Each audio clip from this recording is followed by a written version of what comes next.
আজ আমরা সকাল সকাল বেরিয়ে পড়েছি দেশের বাড়ির উদ্দেশ্যে 5 জনে মিলে।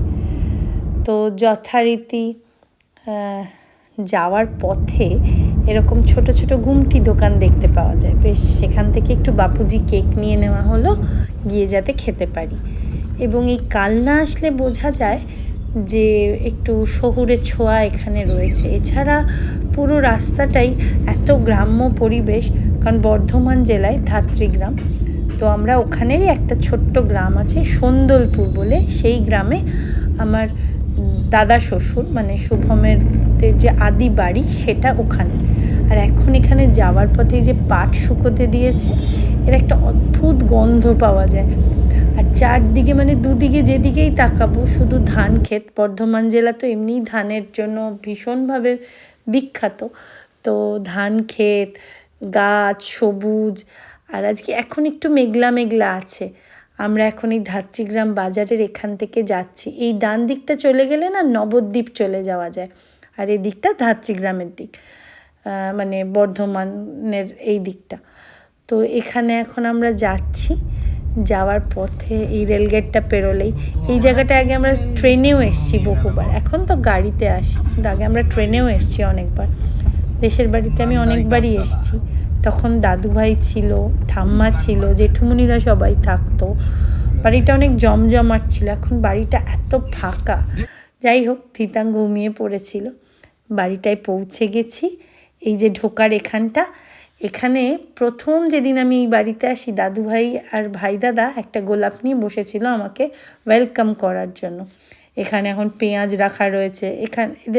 ওদের বাড়িতে অনেক কিছু চাষ টাস হয়, সব বিভিন্ন জিনিস। তো তার মধ্যে আলু, পেঁয়াজ, এগুলো। আমরা গাড়িটা একদম এখানেই রাখা হয়েছে। এদিক থেকেও একটা গেট আছে যেখান থেকে পুরো বাড়িটা দেখা যায়। বাবা তেজপাতা গাছ লাগিয়েছে সেটা। এটা নারায়ণ ঘর। শুভমদের বাড়িতেও কিন্তু প্রত্যেক দিন নিত্য সেবা হয় নারায়ণের। ওইখানে একটা ছোট ভাড়ার ঘর। আমরা এখন পঞ্চানন মন্দিরে যাচ্ছি। যাওয়ার পথে দেখছি প্রচুর মহিলা যারা ধান রুইতে গেছিলেন, তারা সব ফিরছেন মাঠ থেকে। আর কি সুন্দর এই জায়গাটা দেখতে লাগে। আমরা ছবি আঁকার সময় ল্যান্ডস্কেপগুলো আঁকতাম না, অনেকটা সেই রকম। রোদ আছে খুব আজকে, ভীষণ ভীষণ রোদ। দেখ ট্রাক্টর আসছে।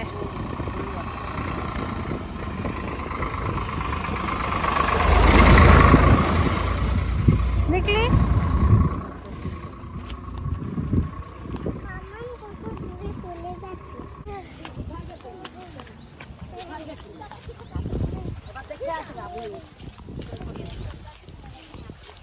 এই যে বাবা পঞ্চাননের যে শিলাটা, এটা কিন্তু মানে বর্ধমানের রাজা আমার শ্বশুর বাড়ির মানে শুভমদের বাড়ির কোনো এক পূর্বপুরুষকে দিয়েছিলেন, মানে উপহার হিসেবে। এবং সেই থেকে এখানে পুজো হয় এবং এখানে প্রতিষ্ঠা করা, এবং এখানে মানে ভীষণ জাগ্রত। এবং এখানে কিন্তু এই ঘোড়া দিতে হয়, বিষ্ণুপুরের যে মাটির ঘোড়া না, সেটা দিতে হয় পুজোর সময়। যে যাদের মানসিক আছে তারা দেয়। তো বছরে একবার এসে আমরাও এখানে আসি, পুজো দিয়ে যাই। সব ভালো হোক। আমি ভগবানে ভীষণ বিশ্বাস করি। আমি নাস্তিক নই একদমই। আমি বিশ্বাস করি। ধিতাঙের একটু আওয়াজে অসুবিধা হচ্ছে, সে কানে হাত দিয়ে রয়েছে। শান্তির জল দিলে বলছে কেন দিচ্ছে, জল ছেটাচ্ছ কেন? তো যাই হোক, ও তো এরকমই করে। তো খুব ভালোভাবে গত বছরও ভীষণ ভালোভাবে পুজো হয়েছে। এবছরও। গত বছর আমি ভুলে গেছিলাম, ধিতাং মানে আমার শ্বশুরবাড়িতে নিয়ম আছে, মুখে ভাতের দিন ওই মাথার চুল ন্যাড়া করতে হয় এবং সেটা ঠাকুরকে দিতে হয়। তো আমরা সেটা দিলাম, এবার দিয়ে পুজো টুজো দিয়ে এবার আমরা বাড়ি এসে এখন বাপুজি কেক নিয়ে বসেছি, খাচ্ছি। খুব খিদে পেয়ে গেছে। আর মাম্মা ওদিকে রান্না করছে। এখানের এমন একটা ব্যবস্থা যে আমি কোনো রকম হেল্প টেল্প কিছুই করতে পারি না। মাম্মা এসে এগুলো সব করলো। আমার বিয়ের পর এসে কিন্তু আমি এই রান্নাঘরে রান্নাও করেছি, কখনো চিকেন, কখনো তরকারি, কত কিছু। একবার পুজোয় ছিলাম, শুভমদের বাড়িতে 3বার লক্ষ্মী পুজো হয়, সেই পুজোতেও একবার বেশ ছিলাম। এই আম গাছটা খুবই আর এইখানে পুরো এই যে পুরো ওই অবধি রয়েছে, এটা চালা ঘর, শুরু জবা হয়েছে। এখানটা খুব ভয় করে, এত মনে হয় সাপ খোপ আছে, সাপ আছে এরকম জানা। এই হচ্ছে দেশের বাড়ি। আগে এই বাড়িতে কত লোক থাকতো, আমিও বিয়ের পরে এসে দাদু ভাই জেঠুমনি সবাইকে দেখেছিলাম। এখন আর এই বাড়িতে কেউ নেই, শুধু আমরা আসি। এখানে পুরোনো দিনের বাথরুম পায়খানা এরকম, সে আগেকার দিনের মতো।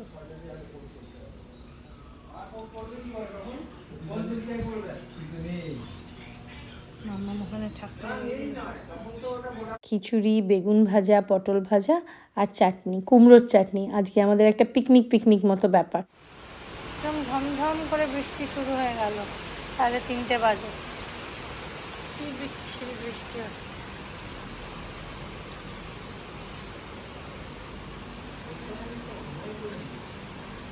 ব্যাস আমাদের হয়ে গেল।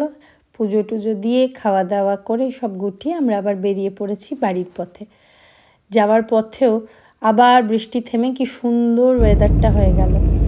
এই যে পাটগুলো শুকোচ্ছে, এগুলো বেশ সুন্দর। কালকে রথ, তো রথেরও একটা বেশ আয়োজন চলছে, চারদিকে বেশ বড় বড় রথ দেখছি দাঁড়িয়ে রয়েছে, মানে সব কালকের জন্য সবার কি পাইলট প্লেন ঢোকায় না।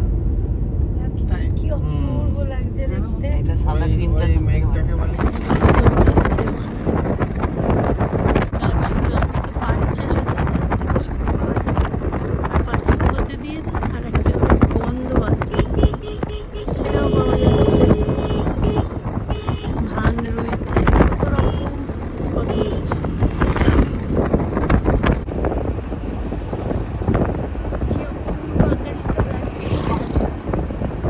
আমরা এখানটা দাঁড়িয়েছি ভাঁড়ে চা খাবো বলে, মানে যাতে বাড়িতে গিয়ে আর চা ফা করার ঝামেলা নেই, কারণ আজকে আমরা বাইরে খেতে যাব, ঠিক করাই রয়েছে।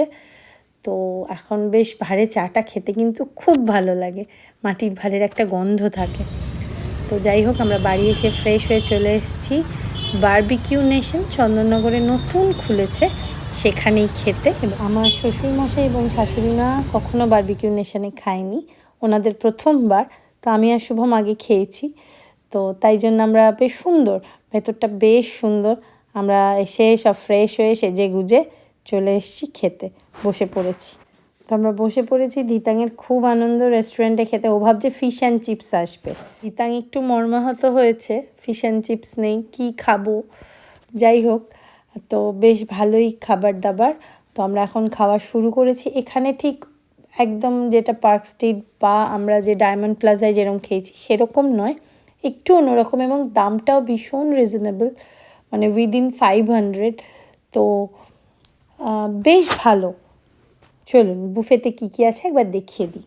চাউ, মাঞ্চুরিয়ান, তারপর পনির, ভেজ পনির, তারপর হচ্ছে ডাল মাখানি, প্লেন রাইস, তারপরে হচ্ছে পোলাও, এইটা ধিতাং খেতে পারবে, স্যুপ, এখানে ডেজার্টে গোলাপ জামুন ছোট ছোট যেরকম হয় ওদের, সিমুই, আর একটা ক্যারেট কেক মতো, আর পাইনাপেল কেক, সুজির কেক ছিল একটা। আর তার সাথে এখানে মাছ, এটা রুই মাছ ছিল, চিকেন, আর বিরিয়ানি ছিল, চিকেন বিরিয়ানি। মাটন বা প্রন এগুলোর কিছু ছিল না। নন ভেজে খুব একটা আইটেম ছিল না, ভেজেরই বেশি ছিল তুলনামূলক। তো অ্যাম্বিয়েন্সটাও খুব সুন্দর, বেশ ভালো, এবং ব্যবহার ভীষণ ভালো স্টাফদের। তো আমরা বেশ হ্যাপি, খুব ভালো, এবং রিজনেবল প্রাইস, সবাই এফোর্ড করতে পারবে। তো আমরা এখন খেয়ে দিয়ে বাড়ির পথে হাঁটা লাগিয়েছি, এখন টোটো করে সোজা বাড়ি।